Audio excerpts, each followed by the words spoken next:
For anybody who voted for Trump, I just want to know what about Trump's campaign or like his speeches, his words made you genuinely think he was going to be a no-war president?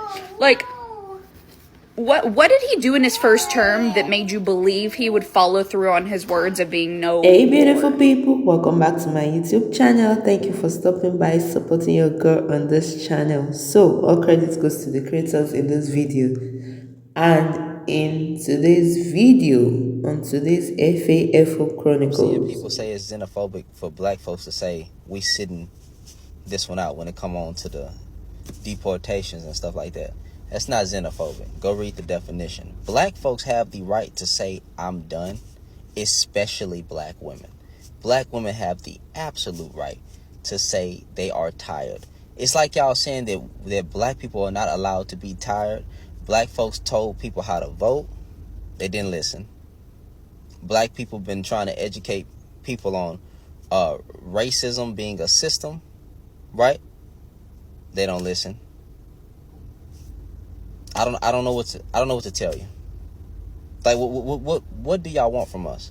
And another thing I want to say is that some of you black folks want allies so bad to where you hurt yourself, bro. We don't have no allies as black Americans. A lot of these people are not our friends. They don't care about our best interests. They don't care about us as a collective group. We are our own allies. Point blank period. We have to start recognizing that. You don't have any true allies. Y'all can be mad at what I said, but I said what I said. I was a Trump supporter. I don't know how long I can keep doing this.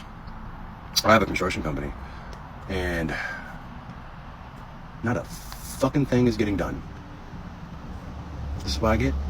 This is what I fucking get. Nothing but white boys. It takes 4 days to do a one-day job. I might have fucked up. Normally the people who regret their vote, yeah, you take them in, whatever, but this guy in particular, he didn't give a fuck until it affected him, and until it affected what? His money. This means that this man voted for families to be torn apart.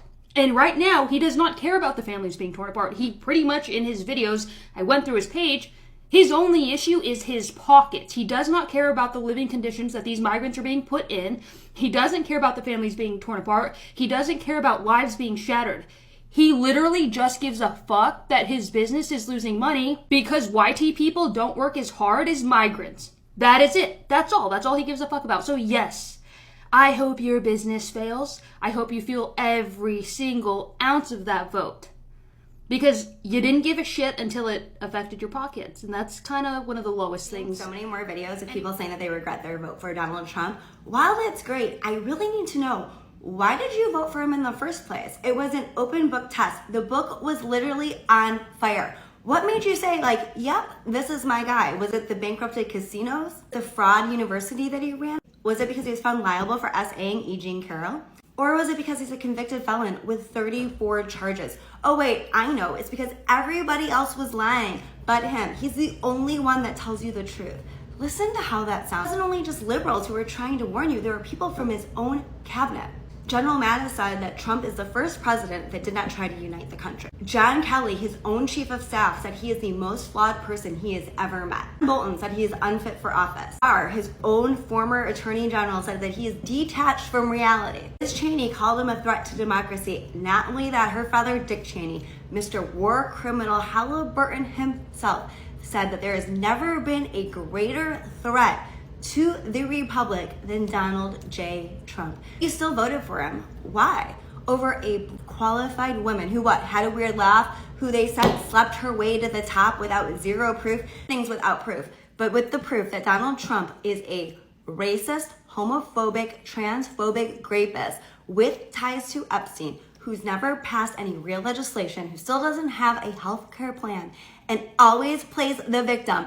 That's who you voted for? Now he's literally trying to get us into World War III. Out of the Iran nuclear deal in 2018, not because it was a bad deal, but because Obama did it. Sitting on his Timu Twitter, live posting about bombings like it's some sort of reality show.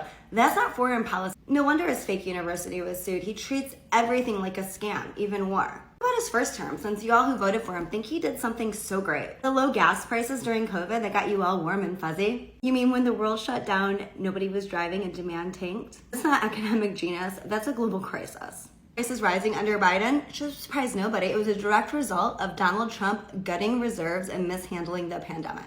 Trump blames everybody else for the mess that he's created. It's like lighting a match and setting your neighbor's house on fire and then blaming them for not having a fire extinguisher. You weren't lied to, you weren't tricked, you chose him over facts, you chose him over country, you chose him over character, you chose him over your neighbors, and now we are all here paying for it. Hey MAGA, you keeping score? You voted for him in large part because you wanted the price of groceries and things to go down. Yeah, he's done nothing, not a thing to bring them down. In fact, with the tariffs, prices are going to go up, and it's going to start happening very, very soon. It's already started happening here and there. Oh, and you were very big on no new wars. Oops. We don't know what Iran is going to do, but pretty certain they're going to do something, including like choking off the Gulf of Hormuz, where lots and lots of oil flows through on tankers. And if that happens, price of oil goes up and you start paying more for everything. Did you take your stupid hat off yet, MAGA? You should. It's going to look old real soon. You being real genuine, fast. and this is not sarcasm. Hey Mandy, and nobody sent hate to this person at all. I read through this comment a few times, and there was the one thing that stuck out to me the most is your second sentence. I allowed myself to be manipulated and herded like a damn sheep instead of being the wolf that my father always raised me to be. That is a type of omission, and I'm not saying out of all the other people that voted for him and regretted their vote. They just don't simply like what he's doing. But I think in the heart of hearts, they don't actually truly regret their vote. They just don't like the fact that they're being impacted, right? And that's why the true reason why people are like, we're bullshit. We don't care. If you want to share, if you don't, I completely understand. You don't have to. But I do want to try to understand what prompted you to still vote for him. Exactly. And then what triggered the regret. Exactly. So is it just me, or is everybody getting sick and tired of hearing this? Well, if MAGA apologizes, we should accept their apology. You know, that way it'll motivate them to be better. They were never good people to do this in the first place. They will never be better. The only reason they apologize is because they're getting ostracized from their community. Everybody's shunning them, and they thought all of this shit was going to happen to the others. Well, let me tell you something. They are the others. I live in a red state. I live in South Carolina, born and raised in Miami. But it blows my mind the amount of people that tell me in this red state where we are being hurt every time we wake up, something else is being taken from our state. Well, their state. And then you want me to just forgive and forget? I mean, what? That's crazy. That's just insane.